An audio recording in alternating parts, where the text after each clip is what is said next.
Selamat siang pemirsa Tribun Jatim dan juga Surya Online di rumah. Nah, di kesempatan kali ini, di siang hari ini, saya Mayang Esa akan membahas salah satu topik yang cukup menarik nih, salah satunya mengenai bisnis di era pandemi seperti ini.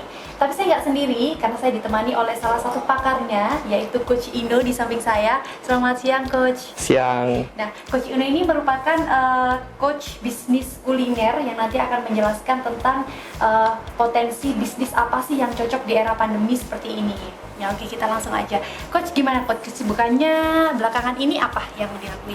Yes, khusus pada saat pandemi corona ini saya fokus membantu mengcoaching pengusaha-pengusaha kuliner yang karena corona ini bisnisnya anjlok. Berdampak langsung. Anjlok gila-gilaan. Jadi memang agar bisnis kuliner ini bisa selamat atau bahkan bisa lebih dahsyat lagi dibanding sebelum corona, memang harus pakai strategi khusus. Jadi di sini saya mengcoaching khusus hal itu pada saat corona ini. Oke. Gitu. Nah, Coach, ini kan berbicara tentang bisnis ya, Coach. Bisnis itu kan pasti banyak sekali macamnya nih. Salah satu bisnis kuliner gitu. Yes. Nah, kalau menurut Coach Ino sendiri nih, melihat target pasar dan lain-lain, bisnis apa sih Coach yang berpotensi bisa bertahan nih? Entah itu pandemi atau pasca pandemi masih tetap survive yang berpotensi. Gitu. Iya. Jadi pada saat corona ini ya, benar-benar tatanan masyarakat benar-benar berubah. Bisa kita lihat ya dari status WhatsApp teman-teman kita, kenalan atau keluarga, atau juga posting di Facebook atau di Instagram.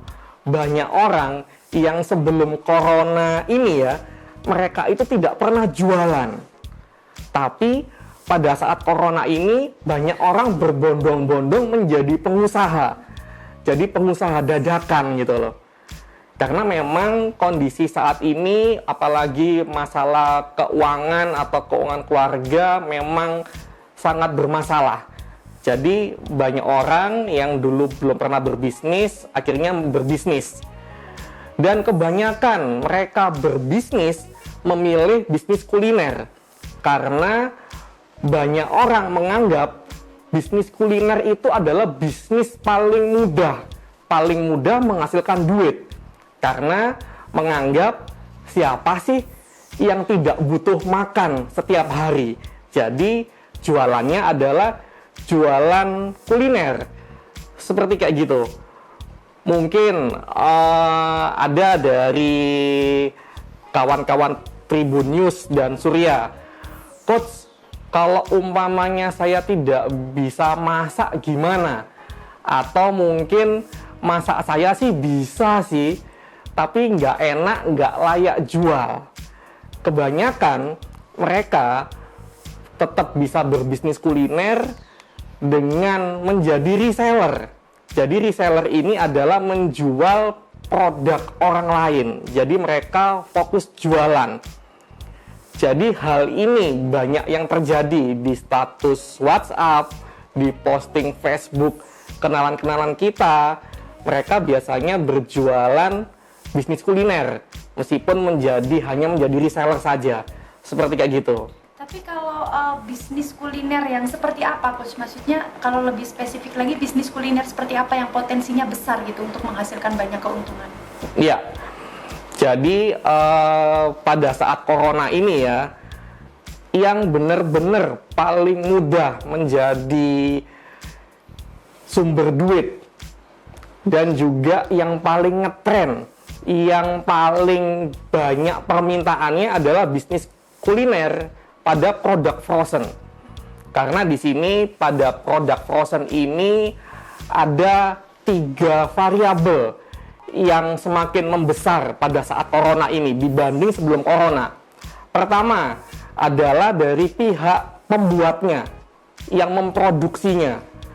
Karena pada saat ini banyak pengusaha kuliner, apakah itu restoran, apakah itu catering, atau bahkan kafe yang zaman dulu sebelum corona tidak pernah melirik sedikit pun tentang frozen, mereka pada saat ini berbondong-bondong beralih ke frozen.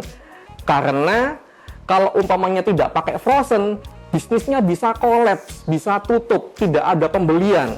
Karena pada saat ini orang-orang pada takut kan untuk beli ke restoran atau umpamanya kongkow di kafe.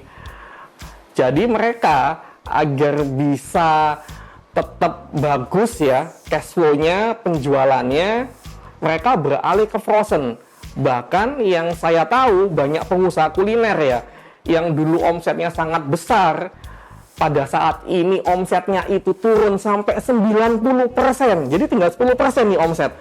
Mereka agar bisnisnya tidak tutup, semua hampir sebagian besar berusaha untuk menjual frozennya. Itu dari sisi pembuatnya, pembuat frozennya.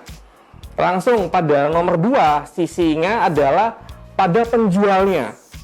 Jadi banyak orang sekarang jual frozen. Jadi banyak sekali menjual frozen karena mereka melihat pada faktor ketiga. Faktor ketiga itu adalah banyak orang ya membutuhkan frozen. Mereka butuh sekali frozen karena bisa menjadi solusi masalahnya. Jadi dari pertama pembuat produknya, kedua penjualnya, dan ketiga konsumennya pada saat corona ini masing-masing bisa lebih banyak jumlahnya. Seperti kayak gitu. Nah, membahas tentang bisnis frozen sebelum lebih jauh, apa sih Coach keunggulan dari produk frozen sendiri? Iya, jadi mungkin dari pemirsa ya, sahabat Tribun News dan Surya, kadang-kadang mikir, kenapa sih Coach kok frozen bukan jenis produk kuliner yang lain? Karena ada beberapa alasan. Nomor pertama adalah pada saat corona ini ya, banyak orang takut makan di luar. Jadi mereka was-was nih, kalau mau makan di luar, ada virus nggak yang bertebaran di luar. Seperti kayak gitu. Penjelasan selanjutnya, kenapa bisnis frozen itu bisa berkembang pesat? Karena kalau umpamanya dilihat dari sisi orang tua, terutama orang tua yang punya anak kecil, orang tua butuh makanan yang aman untuk keluarganya. Karena mereka was-was kalau umpamanya membelikan produk kuliner yang lewat di depan rumahnya, atau mungkin membawa mereka makan di luar. Para orang tua pada was-was nih, gimana nih kalau anak saya kena corona, jadi bingung. Seperti kayak gitu. Dan juga kenapa produk frozen ini banyak peminatnya, banyak orang ya butuh makanan yang bisa dimakan kapan saja. Jadi mungkin pada saat tengah malam lagi lapar, kalau umpamanya beli makanan di luar pada was-was. Kalau umpamanya di rumahnya itu ada produk frozen, jadi bisa tinggal buka kulkas dan freezer. Mungkin nanti produk frozennya direbus atau digoreng, bisa langsung dimakan. Dan juga yang terpenting juga, banyak orang butuh makanan yang nggak ribet, nggak capek saat dibuat dan disajikan.